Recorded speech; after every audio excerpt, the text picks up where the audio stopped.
Telangana CM Revanth Reddy diversion politics చేస్తున్నారని మండిపడ్డారు కేంద్ర మంత్రి కిషన్ రెడ్డి.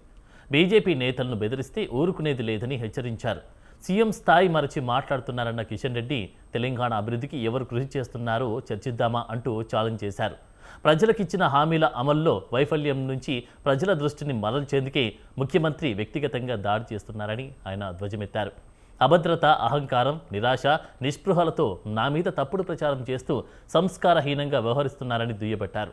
రేవంత్ రెడ్డి, రాహుల్ గాంధీ దయాదాక్షిణ్యాలతో బీజేపీ కేంద్రంలో అధికారంలో లేదని స్ట్రాంగ్ కౌంటర్ ఇచ్చారు కిషన్ రెడ్డి. రేవంత్ తొక్కుకుంటూ వచ్చాను, నిన్ను పొలిమేరల దాటనివ్వను, తెలంగాణలో తిరగనివ్వను. ఎంతమంది ముఖ్యమంత్రులను చూశాను నేను.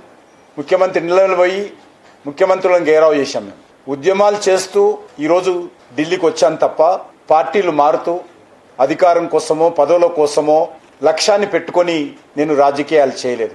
నమ్మిన సిద్ధాంతం కోసం, నమ్మిన పార్టీ కోసం, కార్యకర్తల యొక్క ఆశీస్సులతో, పార్టీ ఆశీస్సులతో, తెలంగాణ ప్రజల ఆశీస్సులతో, సికింద్రాబాద్ ప్రజల ఆశీస్సులతో నేను ఢిల్లీకి వచ్చానే తప్ప నన్ను అడ్డుకునేటువంటి శక్తి, ధైర్యము ఈరోజు రేవంత్ రెడ్డికి లేదని సందర్భంగా మనవి చేస్తా ఉన్నాను.